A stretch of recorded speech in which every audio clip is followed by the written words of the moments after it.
tuning in to the online broadcast network, AFTERBUZZ TV. Over 20 million weekly downloads from over 200 countries and your #1 source in after-show entertainment.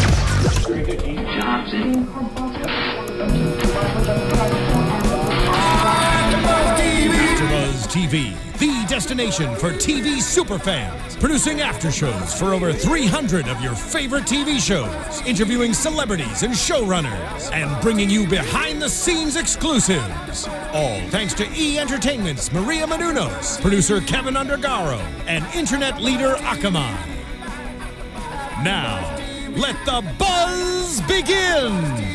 Hey there, Doctor Who fans.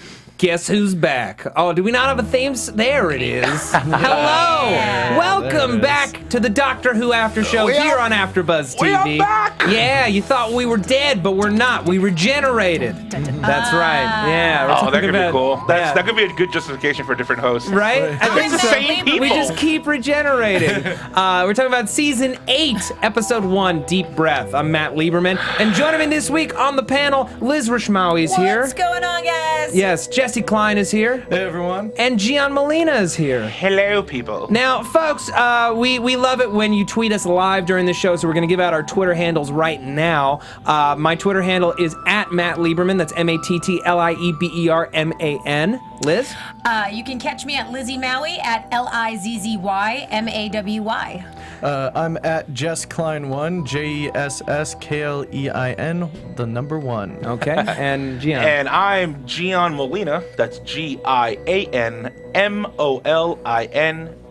Okay. So obviously, as with any season opener and any new regeneration, there was a ton of anticipation for this episode. Yeah. How do you guys feel having seen it? I'm very conflicted. Yeah. Because there are a lot of elements that fill me with hope. There are a lot of great seeds planted for what I think is going to be a very cool, very game-changing series for Doctor Who. But at the same time, narratively, this episode was just kind of in fits and starts. Yeah, I feel like this episode was a lot for new watchers. I think it's an entry point. Yeah, I think it was a lot to, like, #1, introduce some fan favorites, some fan favorite, like, side characters, and also kind of introduce the idea of regeneration Right. as well. Because we have this ultimately, I mean, it started as a kid's show. It is a family show in Britain. So on some level, you have to really explain all of these plot points for any new viewers. Because as we saw with Matt Smith, anytime there's a new Doctor, it's an entry point for a whole ton of people. Exactly. Yeah. And what I enjoyed was they're kind of, with all the dark elements that are going to come with this new Doctor, they added up. They were very humorous. Yeah, they went for a lot more jokes. A lot of broad comedy. A lot of broad comedy, and I was just like, really? I was just like, to the point of cartoon sound effects. A little bit, yeah. I mean, the whole thing with him in the hobo, I think was so funny. That was well done. But really well done, and they did tie it in. But I just was like, they're going for bits. They're doing bits. Yeah. It's awesome. Yeah.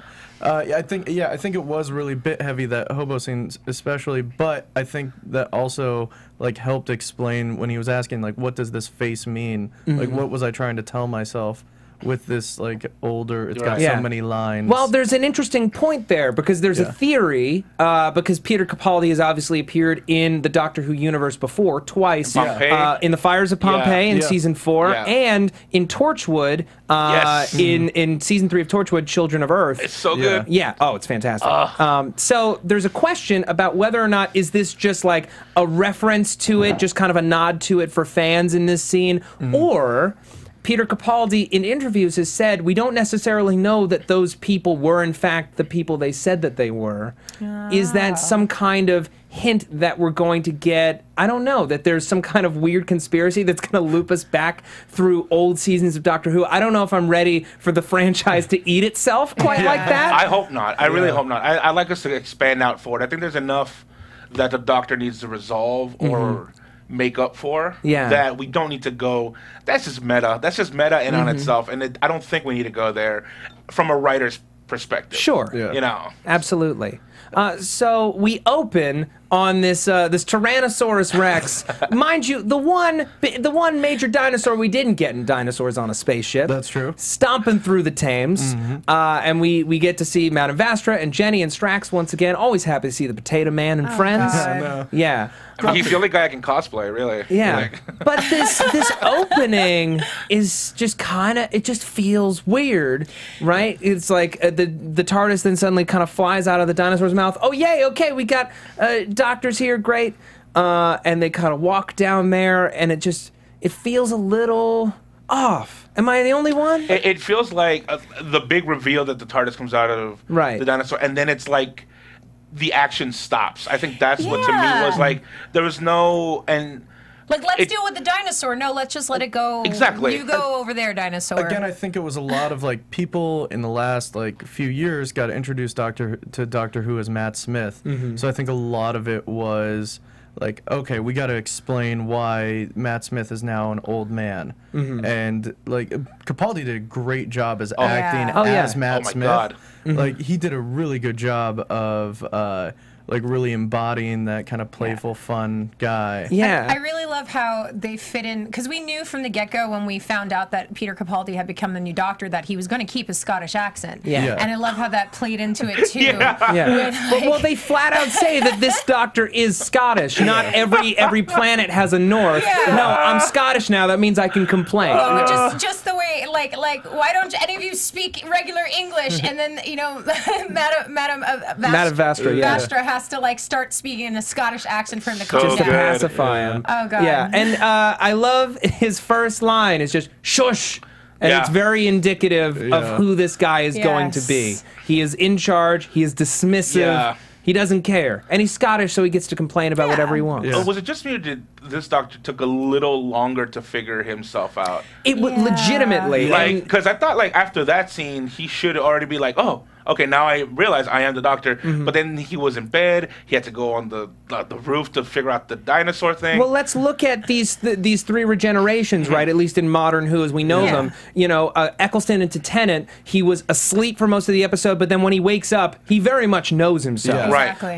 You know, Smith from Tennant, he's kind of discovering his quirks and his body. But he does it like a kid, though. He does it like, whoa, what the heck is this? But he's still very much in charge of his intelligence, and he's in command of the episode, and he gets it rather quickly. Yeah, and he has to like fly the TARDIS until it's crashing. Right. You know, it's like right. But this one, it's almost, and part of me, if I'm going a little far here, but I think it's almost kind of like Alzheimer's, where he's just kind of he's not entirely sure where he is or who he is or how he is, and the memories are still all a jumble. yeah, can't remember Clara's name. Well, that's to be expected. Well, Yeah. All right. I like Clara. Okay. You don't like Clara? I do. Oh, like Clara, I love Clara. no, I did Yeah. too. Did you guys hear the rumor in the Mirror that she's gone in Christmas? Yes. Yeah. There's a bums rumor me going out. around, and she's neither confirming nor denying it. Yeah. But that to me says that it's true. Yeah, But that didn't seems she like a confirmation. She confirmed that she's leaving the show, though. I mean, that was actually confirmed. That was actually confirmed. yeah. Was it? Oh. I Yeah. thought it was. But not, there was, I mean, that's the only reference I have is Is a rumor. Is a rumor in the Mirror. Well, Yeah. here's the thing, right? And we'll get into Clara in a second. Is last year all of the things that made Clara interesting had nothing to do with what Jenna Louise Coleman was given to play. It was a very inactive character on the page, and she did everything that she could with it. She's an incredibly charming actress. She had great chemistry with Matt Smith, but all of the momentum, potential energy for this character was just through the Doctor figuring out who she was. Yeah. And now she has to, without all of that, she has to now come up with something to do. She has to find a reason for us to care about her. Yeah. And this episode, you know, as much as it is about meeting this new Doctor, it's very much Clara's episode. Yeah, Yeah. for sure. Because she's undergoing this huge shock of this person she very deeply cared about Right. has disappeared, and she can't quite connect these two men. Yeah. So before we get into that, I just want to continue to talk about Capaldi, what we liked, what we didn't like, fears, hopes, thoughts. I mean, for me, this episode really clicks into motion once they're in the Italian restaurant. Yes. And then I'm like, okay, this is the Doctor and Clara as we're going to be seeing them. Yeah. I like the banter. I like the bickering. I like how he talks down to her. And I love how feisty she is at coming right back. Yeah. She can handle him. She can give it. She can take it. I love that. And we'll get more into it, but I love the little quip about I miss Amy. Yeah. Oh, Yeah, Times like this, I miss Amy. I'm like, oh, sick burn. Real big burn. And I like that. I hope this, and it shows Clara's. It shows her how it gives her more of a personality if she can kind of like fight with the Doctor like this. Yeah. Which I really enjoy, and I hope the Doctor uses, because he has so much to use from the past. So he's the best guy to screw with. It's the Absolutely. Yeah. Did anybody miss the part? I guess maybe it would have been too overdone because it already followed out throughout like 2 Doctor regenerations. But anybody else get kind of sad? Like, come on, look at your hair. Point out that it's not ginger. You know, like I was kind of we missed that. And The we didn't get it. little things aren't there. Yeah. He did say the scarf was stupid. Yeah. I thought that was funny. It's like, I could use a long scarf. No, I've done that. That looked stupid. Oh, yeah. But yeah, that is one of my favorite part of the Doctor regeneration, because it is like if you did inhabit a new body, that would be the first stuff you would notice. You'd be like, what the? Look at these weird hands. Yeah. I love that they kept tall, going on about his wrinkly. eyebrows. Yeah. Oh, his attack eyebrows. Attack eyebrows. Yeah. Delightful. Still doesn't have his own catchphrase. They No. use Geronimo. Yeah. They did. Yeah. It'll come in time. I think that was again to help branch Matt Smith Yeah. and Yeah, Capaldi. and we'll get into Matt Smith himself Yeah. towards the end of this. I got stuff to say. you got stuff Stuff. to I say. got stuff Yeah, I to felt say. a little odd about I've that. So got Yeah, why don't we we'll talk get about into that? I want to talk about how he deals with people, how he deals with the homeless man. Did he steal that coat, or did he really trade a watch for it? Because a lot of people were upset with the idea that this Doctor is someone who basically assaulted a stranger and stole his clothes, and is contemplating and potentially capable of murder, even of a robot. Yeah. Now we've seen the Doctor be pushed to a point where he has to let someone die in order to protect the needs of many. Yeah. But these robots, they weren't threatening the entire world. I mean, they were killing some people, sure. Yeah. But this wasn't like this wasn't a Rachnos situation. Right. This wasn't even a Solomon situation where there's this extreme cruelty. This is just outdated programming leading to, you know, the hurt of many. What do you think, Gian? You look like you got something on your mind. It almost seems like it didn't. It didn't affect the entire city. So yeah, you're right. It was just it was almost incidental. But I kind of like that we don't know if he's capable of that stuff. Yeah. Part of me feels like that's something new to this Doctor. Yeah. And I know people want to keep it to this kid show vibe where it's like the Doctor is just our hero and he's good. But I love heroes that might have to put someone in sacrifice to save the whole world, because that's reality. Yeah. And any time that 10 did that, because 10 was the one who did it, I felt the most. Whenever someone had to suffer for the whole world to be saved, that to me felt like a really great storyline. Yeah. Because it's truth. A lot of people have to suffer in order for something Pompeii. to be... Yes, Yeah, exactly. Pompeii, Yeah, it had to happen. I feel that I don't know what they're going to go with it. Again, we already know that this Doctor is supposed to be a little darker and everything. Yes. Yeah. But with everything that's happened, I mean, he's what, 2,000 years old now? He's over 2,000, yeah. Everything that's happened, plus if we take into consideration the movie and Gallifrey and how he didn't actually kill and destroy his planet, I mean, maybe his whole retrospect on that has changed a bit, where it's like, you know, instead of, you know, hating himself for thinking he was the destruction of an entire race. His own race. You know, his whole race, now that it's alive, it's out there somewhere. I don't know if we're going to get into it. I hope we do. But I wonder if maybe that's going to lead to him being like, okay, well, if it's for the good of old many, it's okay to, you know. See, but go ahead, Jesse. I feel like he didn't kill the cyborg, Yeah. but he did convince it to jump off of a hot air balloon made, Right, made out of human skin. made out of human skin. Like he didn't out and out kill it, It's but just Buffalo Bill's wardrobe. he absolutely convinced it and made it give up its ideals as well. Yeah. Yeah. Like made it give up Like, on what's what it was made scarier? of, like something that is something that has existed since before time, that has kept like reprogram and surviving very easily and subtly. He was able to convince it shouldn't exist, and which is perhaps even more powerful than one good show. Yeah. Interesting. It's more intimidating. I just want to throw some tweets. Ryan Witalison, a longtime friend of the show, writes, the first half of the episode was very much an old-school regeneration episode. The eighth Doctor didn't know who he was during Doctor Who the movie. That's very, very much the truth. That's true. Right. And for much of his episode, the seventh Doctor, Sylvester McCoy, had memory issues for the first several episodes of his first story. Right. So it's not entirely out of the question that the memory loss is a way in for these regenerations.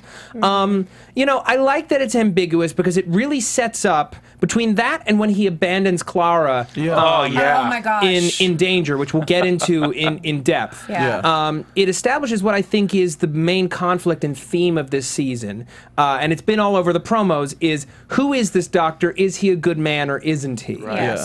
And they're leaving it very ambiguous. They're leaving it very ambiguous on purpose because the Doctor has always been a paragon of good. We've been seeing him pushed to the edge before, but we've never seen him step so readily to it in his first outing. And it makes me wonder if the Doctor is as murky morally as this Doctor appears to be. What does that say about his foes? And specifically, what does that say about the Master? And we'll get back to that. We'll get back to that towards the end of the show. Well, the thing that made this really different is with Tennant, Eccleston, and Smith, whenever they were pushed to that moment, there was always kind of like this moment of sadness and victory at the same time, where it's like, oh, this guy's had a plan the entire time, and like he's not happy about it, but this is where it's going. He's been setting up the pieces this entire time for it to work this way. It really felt like Capaldi was just like improvising and making sure that like he was improvising and then was like, oh, I'll just follow this guy up to a skin balloon. So we have Zach Wilson on the phone. Zach is one of our hosts here at AfterBuzz. He's going to be one of the hosts here on Doctor Who. He couldn't be here tonight for the first episode. You with us, Zach? Hey guys, how's it going? Hey, Good. what's up? So tell us your thoughts on the episode and about Capaldi, where you think his character is going. Okay, I like the new dark Capaldi take on the character.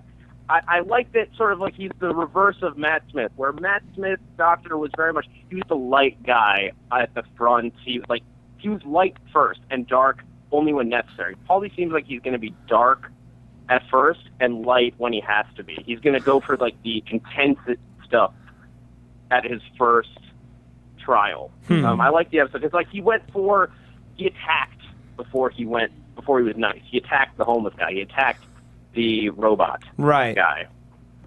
Well, he tried to reason with our Clockwork robot. He's like, sit down, have a drink, kill yourself. I mean, at least he offered him a drink. He went for the kill before going for the compassion. He also convinced the cyborg that it was more human than parts, or than a robot. So really, he did kill what he was assuming was a human, or a living being, or what he was asserting was a person. Yes.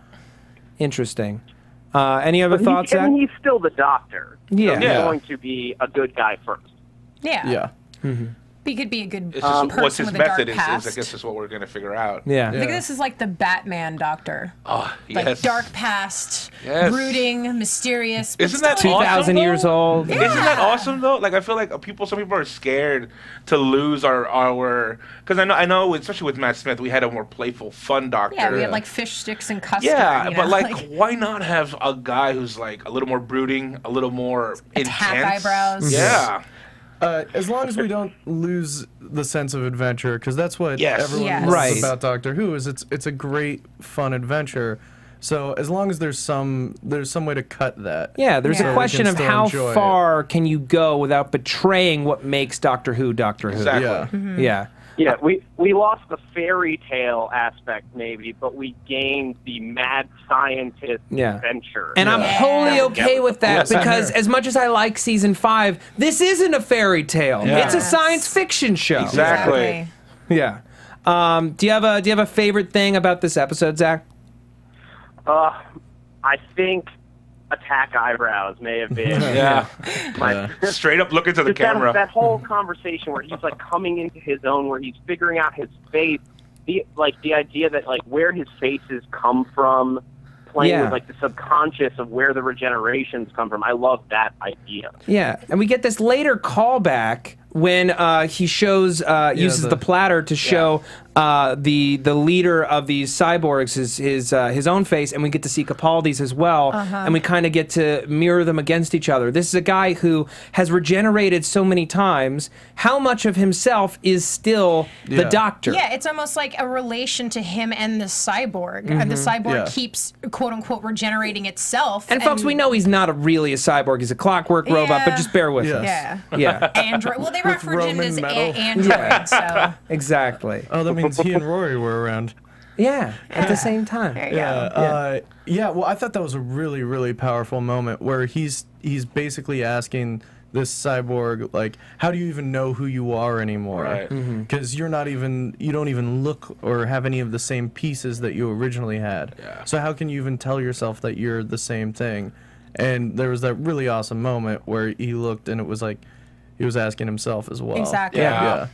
It's a good point. Well, I guess that's the question. When you get a new set of I thought the question was Doctor Who. Is that a new person? Well, that's very interesting because it's not just all of these other regenerations. This is a brand new set of regenerations. Yeah. He's gone. He's broke the rules. He's outside of boundaries. No Time Lord has been where he is, I think, right now. Yeah.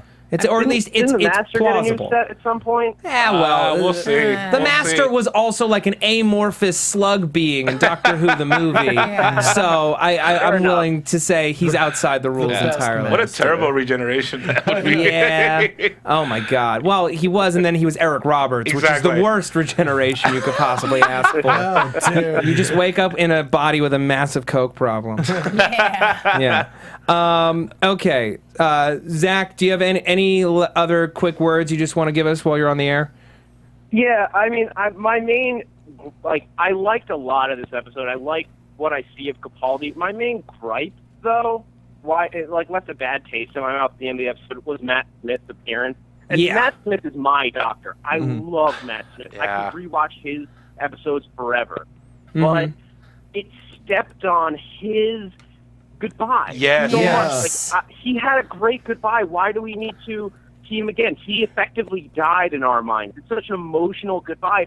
I didn't need him telling Clara what to love this new Doctor. I wanted to see her growing into it, her finding this Doctor, finding all of the other to love companions. him. I didn't need Matt Smith telling her. Yeah. It's so ingenuine too. It's such a the Doctor should have done something for Clara that she realizes, oh, there you are. Yeah. Not my old boyfriend, as he called it. Here's my thing about the Matt Smith thing. And I was going to save this till later just because there's no going back. It bothers me because it essentially is saying to the audience, we don't trust you to trust us. Yeah. It's saying, we are so worried that you loved this Doctor so much that you won't trust Capaldi. We're having your favorite star tell you to trust him because we don't believe that you will. Yeah. It's like the same thing with all this boyfriend meta commentary, which while very helpful in terms of Clara's character development, is also an outright kind of F you to the fans of just look guys, I know you're disappointed, but this is the show, but I'd almost be fine with that if they didn't bring him back. The scene would have worked perfectly without him. Yeah. She picks up the phone, and she hears a voice on the other end, and we have the Doctor walk out of the TARDIS, and she just turns around, looks at him, and then hugs him. Done. Done. I think it's a lot of them being scared. They're a lot they tripled their viewership in the last few years. Yeah. Right. I don't think they ever expected it to be as big. No, it's so huge, and I think it's them being okay, we have to hold hands right now because there's so many viewers. We can't just make assumptions anymore. Right. And the thing that bugged me, I mean, again, he's right, because probably even since 10, the viewership has it exploded from season 4 to season 5. Oh, yeah. It nearly doubled. And I know that, but what I'm saying is I mean, in terms of the new Doctors, I would assume, based on what I've seen, 10 is like the majority favorite. 11 brought on a lot of new younger. Yes, but what I'm saying is, if you, I mean, just in generalization, when I ask most people I know, they usually say 10, and I just feel like we didn't even have 10 step on Matt Smith's toes. Like we didn't need it because he became his own. Well, so he got his whole like 1 year 4 specials victory lap. That's true. He did get that victory lap. Right. Yeah. God damn it. Let me work in breaking these converts. And here's the thing: when they brought back 10 for the movie, the special, the special, that was so anticipated and so great. I feel like now that they brought him so early, they could have used that bullet for something much cooler, much more a better storyline to tie something else in. It was unnecessary. Unnecessary. I also felt like, come on, man! I was so excited for Capaldi.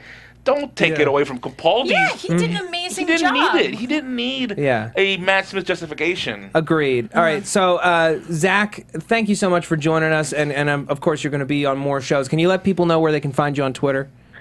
Yeah, you guys can find me at Zach Wilson on Twitter, and coming up soon, we don't have a date set yet, but we will be doing a walkthrough of the classics of Doctor Who on AfterBuzz. Yes, and Zach is spearheading. Child and going through like all so you're going in order.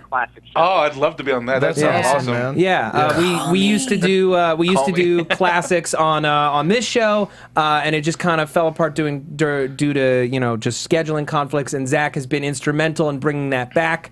So follow him on Twitter at @ZachWilson. That's going to be starting up in the next couple of months. The writing of the classics are amazing, and I love how they just used what they could technology-wise to show it. But like writing-wise, I feel like they should redo the classics almost.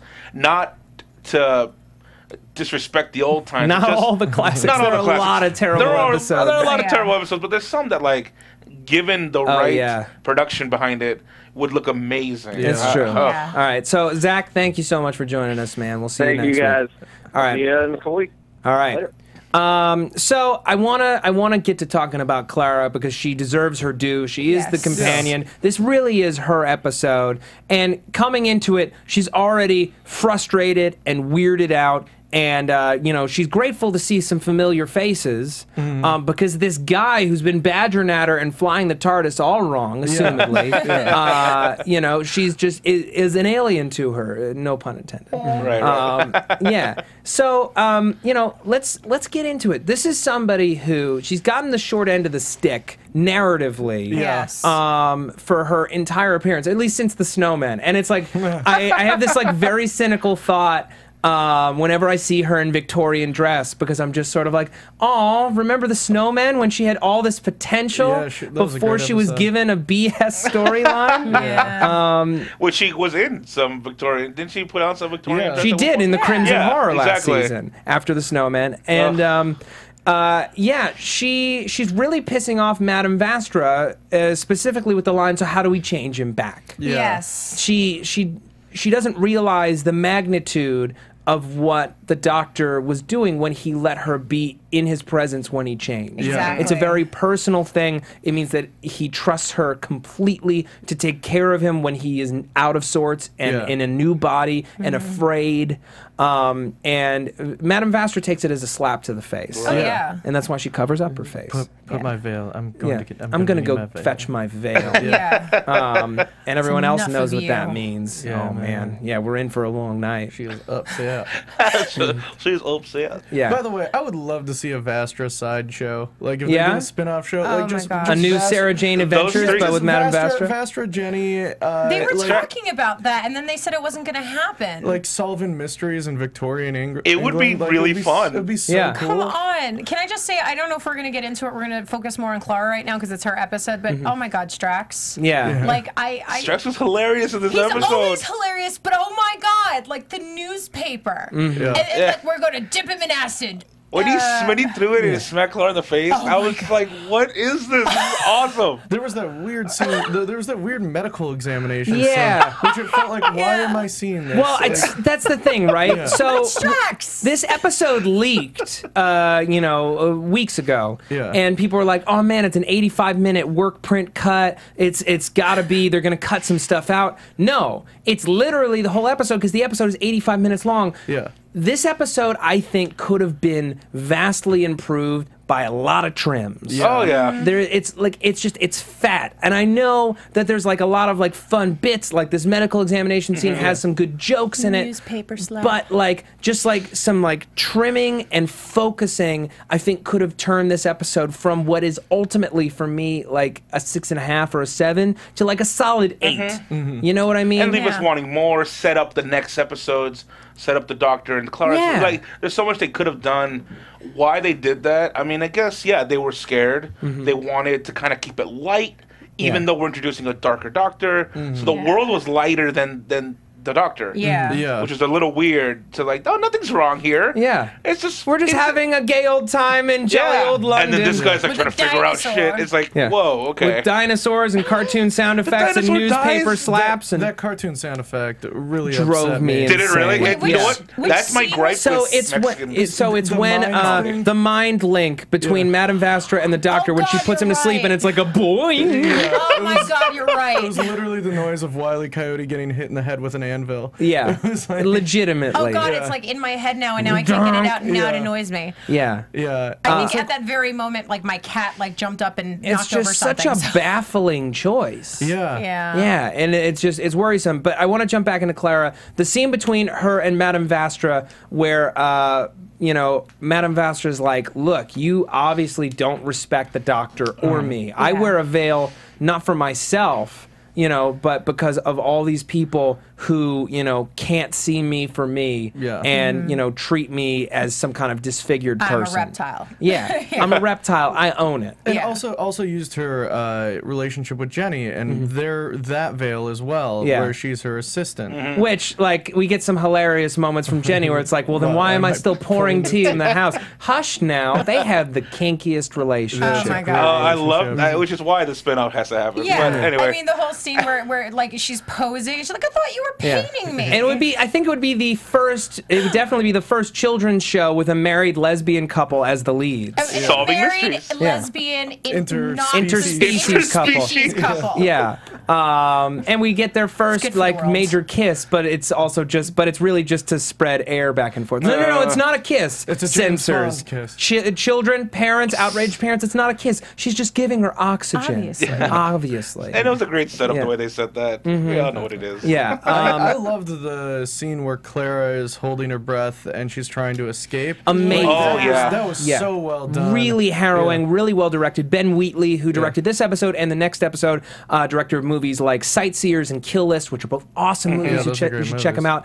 And I felt like at times he was kind of at odds with the budget and with the shooting style of Doctor Who. I feel like in that sequence, he was able to craft something for himself. Yeah. Did anyone else try and hold their breath for the entire I time? did. Did you see lens flares on the other side of the screen? I saw a lot of lens flares. I think, in a way, and my heart kind of broke in that scene where he had left her and she was scared, and it's like the whole episode is based after her. Terrified. But because it's that moment where she doesn't know who he is. She's having trouble remembering that this is the Doctor she's always loved and has always been there for her. And that whole scene where she just kind of like broke down, like, oh my God, I'm by myself. Yeah. I was scared for her. Like, I almost cried because at first, because we're still trying to, I have faith in the Doctor, but at the same time, I'm scared too. Yeah. Like I didn't know what he was up to. Yeah, and but at the end, she trusted him. Yeah. If he's really the Doctor, he'll have my back. Then we let that moment breathe, and we're like, oh my God, he doesn't. But then he does. Yeah, because there were moments when like Matt Smith would like leave Amy Pond, but he'd always have like a smirk on his face or be like, "Don't worry, there's a plan." Yeah. This was not. There was did no not tell. seem like This a was plan. not that. This was sorry. Better You're they too catch slow. one person. Yeah. Yeah, he even said that, like, You're too slow. And I was like, oh my God. It's that damn Victorian dress. Especially when the robot just pulled the lever on the side and opened the door. Right, and why didn't they open the lever? The lever's right there. You're you see them slow. use the lever. Yeah, that was the real problem. It's like, you can't figure out a lever. Yeah, I'm leaving you. Yeah. I'm Here. levering you behind. Whoa. Sorry. Okay, no, we got to finish this scene because I want to talk about this moment where Clara sticks up for herself with Madame Vastra, and she's like, "Look, I wasn't flirting with this guy," and Madame Vastra makes the very astute point that it was the doctor who was flirting with her. Yeah. And she's like, you know, just because I have a pretty face does not mean that you have a right to judge me or dismiss me or make me seem like I'm smaller than I am. I'm a very capable person. Yeah. I've been the doctor's companion for all this time, and I pull my weight. How dare you? And Jenny starts applauding, and I feel great too. And I'm wondering, is this Stephen Moffat either A, trying to give Clara a great moment, you know, as a strong woman, or is it him giving a commentary on all of these sexism claims, where it's like, oh, he underwrites his female characters, you know, he talks down about them in interviews and so on. I don't know. Do you guys feel that there's any meat to that?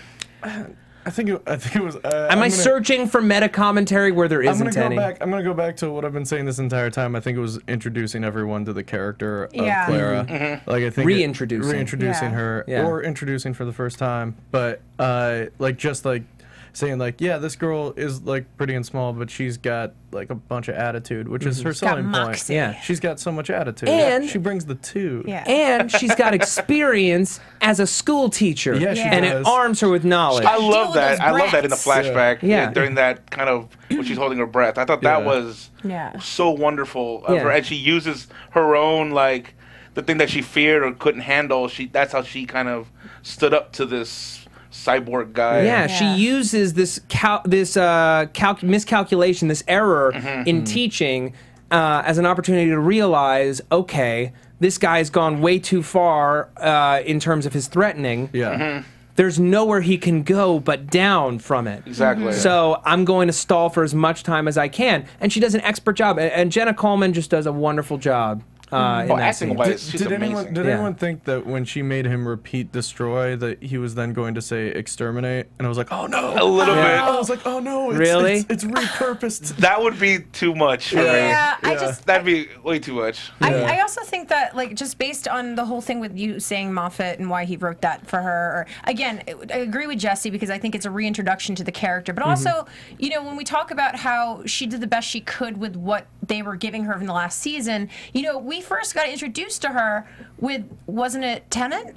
When she was the Clara? Yeah, with the it was the beginning of season 7. Yes, it was in the Asylum of the Daleks. Yeah. But the first 2 times we met her, it was not her. Like, that's the thing. Well, it was her, but it wasn't her. It was Oswin Oswald. I know it's the different, like, as she's split throughout his time stream. Her lost in time. But it is and it isn't. Yeah. Because the Clara that we've been journeying with hasn't been able to be as active or as interesting as those first 2 versions of her that we met. Yeah. And that's why it's been so hard to identify with her. Yeah. Because it's like, why aren't you as smart or as active or as, you know, independent as this, you know, this woman who's surviving these Daleks, who turns out to actually be a Dalek herself, as this woman who's leading a double life as a governess and as a barmaid and is escaping this frozen governess and is keeping up with the doctor and is the one who found him up in the clouds, you know, versus the girl who, like, you know, messed up, picked the wrong Wi-Fi network, and is just kind of like, why me? Why me? God. You know, it's not her fault. She got pushed into this role. Yeah. And I'm so glad that we're getting her out of it immediately. Yeah. Right. It's like, wait a second, let's snap her back. And now we've got this active person again who has a very justifiable beef with this doctor. Yes. Right out of the gate, he abandons her. He abandons her 3 times in this episode. Once in extreme danger. Yeah. Yeah. So it's going to be a very big question, you know, why should she continue to spend time with this person? She's doing it because, well, that's what the call from 11 is about. Is giving her a reason to stick around. Please stick around with him because he's very scared and he's not going to know how to ask properly. Yeah, he needs you. He won't admit it, but he needs you. Yeah. I know that whole bit where I think she accused him of like eavesdropping on the conversation. He's like, "It was me." Like, don't make me say it again. At least it was on a phone, but it was me. Like I made that call in the past. And that's like heartbreaking. It's one of my favorite acting moments from Capaldi in this episode. It's like you can't see me. You're looking right at me, and you don't see me in here. But it's effing me. To hug him. Yeah, I think then he doesn't. I love that he can't hug either. He's not a hugger. I think Capaldi is just like such a force as an actor. This season's gonna be so cool. Like he's like all the other. Don't get me wrong, the other Doctor actors have been amazing, but Capaldi just brings like something. He's got gravitas, man. It's not gonna sneak up on us as a surprise. We know it just by looking at it. That's why I was so excited when they announced him over so many people. Even though Idris Elba would have been amazing. Idris Elba, I think we would have been happy. But he's the like, I would call him like more the Bond Doctor. He'd probably be more like action adventure Doctor with like, I don't know. It'd be like Shaft Doctor. It would be weird. I'm okay with that. Which I'm okay with that too. Oh no, I was and I think a lot of women would be okay with Dr. Shaft. Dr. Shaft or Helen Mirren was also like someone that they thought of, which would have been awesome too. Amazing. But Capaldi, especially from what I've seen him do, and I always bring up In the Loop just because he's so he's so good in that movie. And I kind of pictured like the Doctor talking that way. We're not gonna get that, but as an actor, that dude is fierce. Especially what we're setting up. He's gonna nail it, and I think he has the acting chops to kind of bring us a whole new vibe, and that's why I'm okay with losing a little bit of the children's show aspect of it. But here's my issue. Okay. Is the show is becoming more children-y around him to compensate. There's a ratio shifting that is really frustrating. Yes. You know, because you look at season 6 of Doctor Who, we have a very, very dark storyline. Right. And at the center of it is a Doctor who's capable of levity to make that okay. In this case, we've got a Doctor with little levity and cartoon sound effects to make it okay. And again, I think that's right now, I don't think that's a choice. I think that's a fear of keeping an audience, keeping us kind of, because what if the Doctor rubs this generation of fans the wrong way? I think that's a fear that they're going to have every time that there's a new Doctor. You just have to embrace it and like make it match. Because own it. Keep the stories. Yeah. And here's the thing, too. I mean, this show has been running for over 50 years. A majority of the fan base, yes, there's a lot of young, new Doctor Who fans, but they got brought into the with their parents. And it's like, I just feel like, I mean, if kids can get into Star Wars, and Star Wars is not all that children-friendly necessarily, you can keep Doctor Who at the level that it should be. Well, aside from that. And we're not talking about Jar Jar Binks. But I just mean that, like... I don't count those fan films. You know what I mean? Like, I just mean, like, I don't think we need to make this so freaking kid show. Just leave it as it is. Okay. All right. I want to heard them ever referred to as fan films. They are. I mean, that's what I think they are. But I'm going to quote him as the one who said this. Progenitor. Those are fan films. All right. So I just want to quickly. I'm really happy that we brought back the Clockwork robots from The Girl in the Fireplace. Yeah, that was really cool. Yes. Always bring a banana to a party. And it's just leave it in your pocket. I can't. I couldn't resist saying it because so many people. You should have just opened it and taken a bite. I really should have by now, but now it's not even a big deal. Now it's over. But I'm really happy to see them come back because they were always a very memorable villain, and I love the moment where we connected it specifically, and the Capaldi the whole time was just this is it's just on the tip of my I can't and even to the end of the episode he doesn't quite remember. So this robot captain, the leader, he falls to his death, whether by his own volition or because the Doctor pushed him, we don't know. Or because he had a really weak tolerance and he had that drink and then he just kind of fell. Neither of them drank. Damn. Neither of them drank. Because that's what humans do. Right. Although Madame Vastra calls him a monkey, and men are monkeys. And Jenny was like, "Oh, so all humans are monkeys?" We're like, "No, no, humans are apes. Men are monkeys." I'd agree with that. I agree. As Matt says, as he's holding a banana. Yeah. Oh, men are monkeys. Fitting. So this whole time, these clockwork robots are talking about paradise. We need to get to the promised land, the land that was promised. 2 tickets to paradise. Stop. Okay. And sorry, we don't have the rights. Yeah. If this was Twitch, we would have just gotten muted for 30 minutes. Oh, yeah. I hate that about Twitch. Anyway. So he wakes up in this beautiful garden, which like may or may not be the garden from The Girl Who Waited. I got this great tweet earlier that was like, does BBC only have one set in a garden? Well, let's just use this again. Put some lens flares. You know, like paint the shed, put a bush there. Yeah. Right. And he is met by this mysterious woman whose name is Missy, and she's talking about how the doctor is her boyfriend. We have this mystery of who sent who made this this ad that brought the two of them together, who you know, put them together in the middle of season 7, who made that phone call or gave her the doctor's number. And it appears to be Missy, this woman who refers to the doctor as her boyfriend. She's very mysterious, very charismatic. And so I have a theory, and then there's a fan theory that I want to address. I want to address both of them right here, right now. Let's do it. So I personally believe that this is a lady master. I think that this is a lady master, and let me just explain why. First of all, it's compelling because if we have this doctor who is morally murky, what does that make the master? Because if he was all good and the master was bad, and there were these clear lines, what could the master be trying to do to protect the universe from what the doctor could be capable of? I like that complication of their relationship.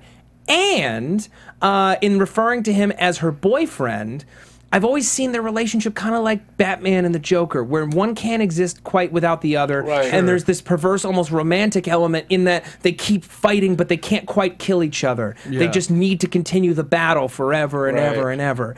And someone as crazy as the Master, I think, could view it in that romantic way, especially if regenerated into a female body. And so this attachment then becomes kind of romantic. I think that that could be really, really, really cool. There's a fan theory that Missy is actually the Ronnie, who has not been seen since the classic episodes. For those of you who are not aware of who or what the Ronnie is a rogue Time Lord or Time Lady who was an evil scientific genius whose villainy comes not from the usual variety of lust for power, but a mindset that treats everything, including morality, as secondary to her research, and has enslaved entire planets to make her experiments in biochemistry happen. So if we've got this impossible girl who is a scientific anomaly and is a paradox, then it could be she could be keeping the two of them together as part of a grander experiment. That could also be a thing. But I personally prefer my theory of the Master because I like the Master. I think there's more pathos with the Master. Yeah, that's for sure. And then. Well, I didn't even know who she was by the end. I was so confused at that point, and like trying. And again, I never watched Classic Who. I'm a horrible person. I need to watch it, but so I didn't know about the Ronnie. But I mean, do we think that the movie, the aspect of the movie in Gallifrey? Which are you talking about? The 50th anniversary special? I mean, is this just maybe somebody in regards to Gallifrey? Well, could be. That's a question, right? Because So when Gallifrey was restored, at the end of Time Part 2 with David Tennant, the Master was sealed up on Gallifrey with all the other Time Lords. That's why I kind of think, okay, now it's the Master. But if the Ronnie was also imprisoned on Gallifrey, it basically brings any and all Time Lord based threats back into the universe. Love it. Yeah. And that.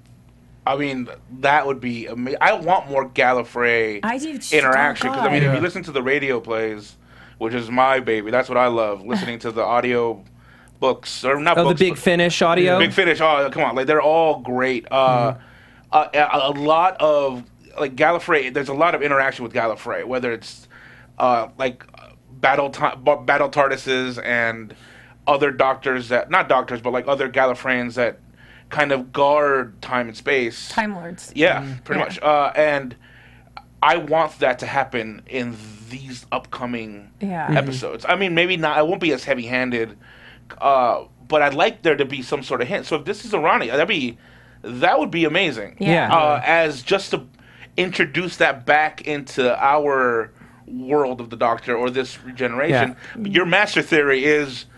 I feel as a writer, I'd love it more because I have more to play with. It's got that meat on the bone. Yeah, and it gives me an awesome finale. That I could set up for. Exactly.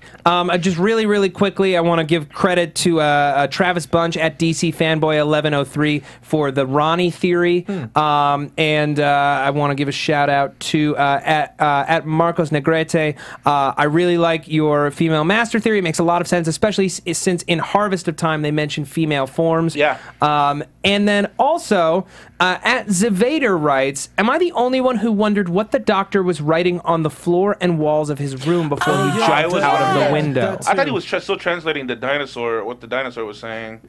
But I mean, he speaks dinosaur. Why would he have to write out the formula? Maybe he's just writing out what it was saying because he was so. But it was math. I don't know. I mean, that first math is a language. Math is a. I don't know what dinosaurs speak like.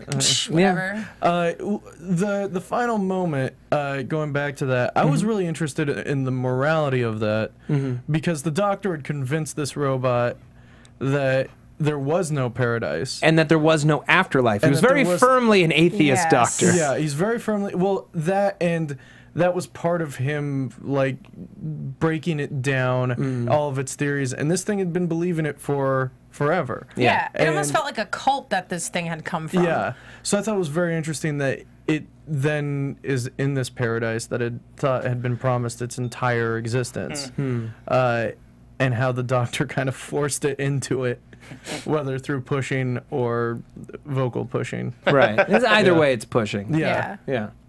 Okay. Any other thoughts on this episode before we wrap out and do some predictions? So much. Yeah, it was a lot to unpack. Yeah. It was real gross, that skin balloon. Yeah. That was real gross. All those shots of it over London, I was like, ugh. Yeah. It reminded me of the Last Human. It was just stretched out skin. Like, yeah. Oh, what was her name? Alexandra or? Yeah, Cassandra. Yeah. Cassandra. God, it's been so long. Yeah.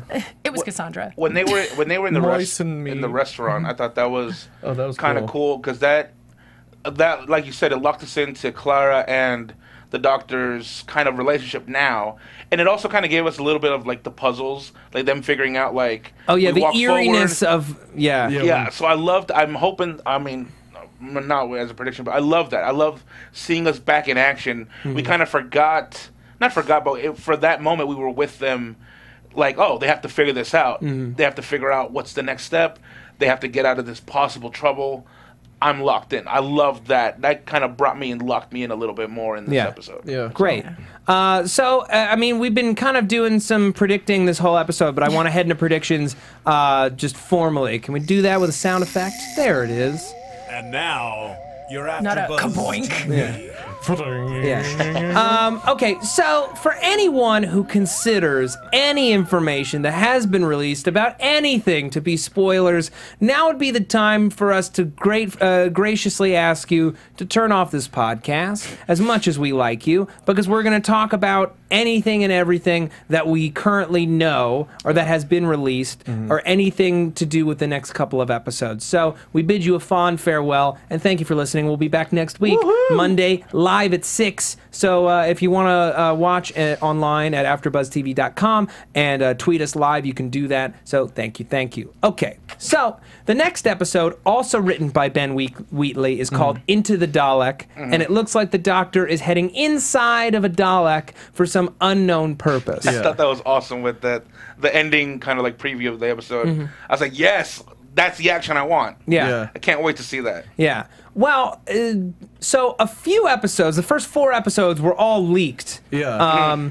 And those people who watched ahead weren't crazy about next week's episode. Really? I'm hoping that they're wrong, or I'm hoping that, those are just overly critical Uber fans. Because, I mean, granted, I think, you can be a great fan and download a leaked episode. You can be a great fan and wait for it to come out as normal so you can support the show that you love so much. Right. Hint, hint. Right. But apparently the third episode of the season, a Stephen Moffat penned episode called Listen, is supposed to be one of the best episodes in years. Whoa. It's supposed to be a fantastic episode. We even got a tweet during our show from at Magnificent17 saying, the new Clara in this season is like the Victorian Clara. Just wait until the episode Listen. So apparently that's going to be a nice, beefy, active Clara episode, the third episode of the season. Good. Okay, then that, I feel like that would make sense if we treat it as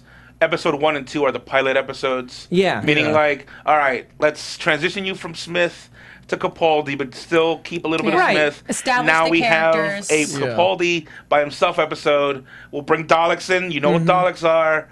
Because how many second episode of a season, like how many seasons is the second episode memorable? It's hard to pick them out. Yeah. Because I mean, like, when Smith's second episode, The Beast Below, not a great one. You have the Star Whale, but other than that, it's not really that memorable. With Tennant, it was the werewolf one with the monks, the Kung Fu monks, which I like for its just sheer weirdness, but isn't necessarily the greatest. And the End of the World episode with Eccleston. I thought that was a great episode.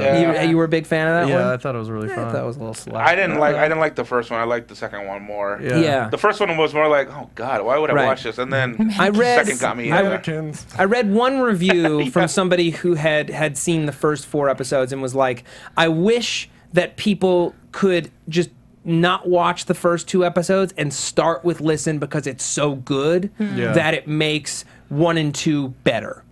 So I don't know. I'm trying to keep my hopes up and stay open-minded about episode 2. You also got to look at it the way they're doing it. You know, they have their reasons. Whether we think it's fear of losing an audience and like easing us into it, I don't think they're disrespecting us. And nothing. The audience. Hey man, we had the highest premiere ratings of any Doctor Who season ever. Yeah. It was like a staggering number. I'm gonna pull it up right now. Which is like the wrong time to play it safe. That's when you should take chances. Exactly. Like really pop a wheelie if you got all of these people watching, and instead playing it safe is less is less fun. Doctor Who ranked #1 on all of cable. BBC America and Doctor Who were #1 on Twitter and Tumblr.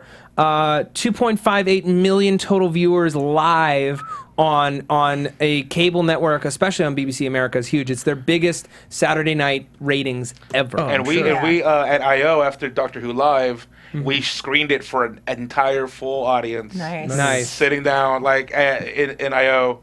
And it was awesome. It was everybody was just at pins and needles, just like, oh, it's great. There's nothing quite like it. Yeah. So, what other things do we want to see this season? What are we thinking about for next episode and beyond? I'm very curious to see if that comment about where he gets his faces from comes back in any way. Oh, yeah, well. There's also the whole Valeyard theory, if we want to kick it around, but I feel like we've now, like, the canon has been kind of ripped apart. For anyone who doesn't know, the Valeyard is basically a 6th Doctor story, Trial of a Time Lord, Colin Baker, where the 12th Doctor is supposed to be this dark doctor who goes back and screws with other doctors, basically, and is the worst part of himself. But since there was since the War Doctor is a thing, technically Matt Smith is the 12th Doctor and not Capaldi. So and also in the Valeyard theory, that Doctor is almost more menacing. Which I don't think. That's not the adjective to use for Capaldi. Yeah, even though I would like a piece of that to have in attitude-wise. I don't want him to go back and screw with all the other doctors. I want him to have that cunningness, though. I want that darkness. I want this to be a little Torchwood-esque. Not sexually, but like... yes, sexually. It's a kinky show. I don't know. Man. I mean, I have enough sexuality with Game of Thrones. Like the drawer where the dead people go. That's true. Yeah. But, you know, I want that darkness. I want people to die. I want people... I know that sounds weird and out of context. Yeah, do you have something you want to tell us? I just want... trouble at home? I just enjoy, especially with good storytelling, good TV, where if we sacrifice certain things, and for just the to make those stories amazing. I hope to see it happen. Great. Yeah. All right. Well, folks, thank you so much for joining us for this inaugural Season 8 Doctor Who After Show.